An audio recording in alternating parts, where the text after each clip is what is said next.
آغا صاحب اگر ہم بات کرتے ہیں کراچی میں ہم نے کئی دفعہ ایسا دیکھا، آپ کی ٹیم کے ساتھ بھی جا کے دیکھا، بڑے بڑے نام والے ریسٹورنٹس ہوتے ہیں اور پیسے بھی اچھے خاصے لے رہے ہوتے ہیں، منہ مانگے دام لیتے ہیں عوام سے کھانے کے، عوام بھی رش لگا کے بیٹھی ہوتی ہے.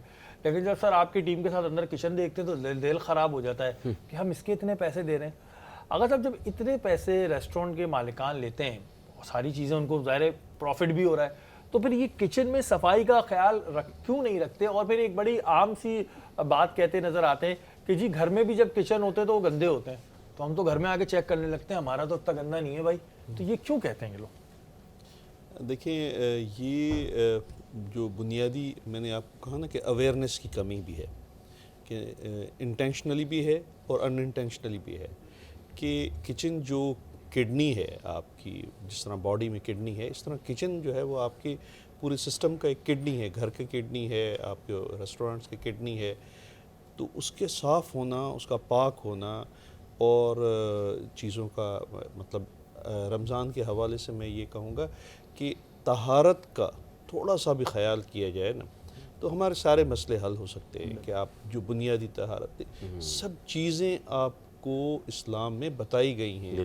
ہمیں جو اب اسٹینڈرڈز دیے جا رہے ہیں، ہمیں جو اب انفارمیشن دی جا رہی ہے، وہ 100 سال 200 سال پرانی چیزیں بتائی جا رہی ہیں نا، کہ 50 سال پہلے یہ ہوا، 10 سال یہ پہلے طے ہوا ہے، 20 سال پہلے یہ طے ہوا ہے، تو اب اس کو امپلیمنٹ کر دیں. لیکن جب ہم غور سے ان چیزوں کو دیکھتے ہیں تو ہر چیز کے پیچھے ہمیں 1400 سال پہلے یہ کہا گیا تھا. بالکل. اور وی ور ڈوئنگ دیز تھنگس.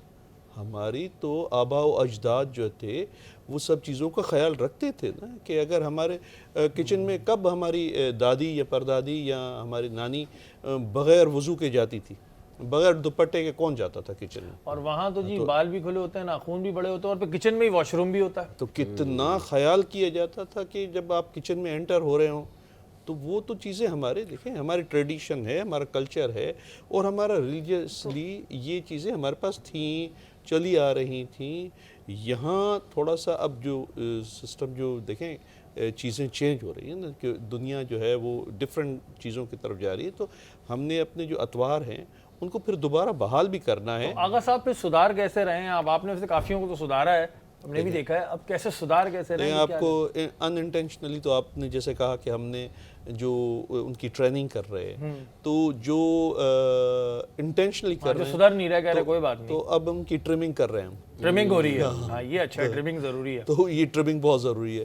تو ہم پہلے ان کو جو ہماری ایس او پیز ہیں وہ دے دیتے ہیں کہ بھائی ہم آپ کو 15 دن دے رہے ہیں کہ آپ ود ان 15 ڈیز یہ چیزیں درست کر دیں.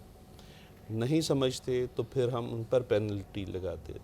دیکھیں کہ جو ایک پہلا جس نے گناہ کیا ہوتا ہے stage 1 stage 2 stage 3 habitual offenders کو تو ہم نہیں چھوڑیں گے، اور یہ ہم نے بالکل طے کر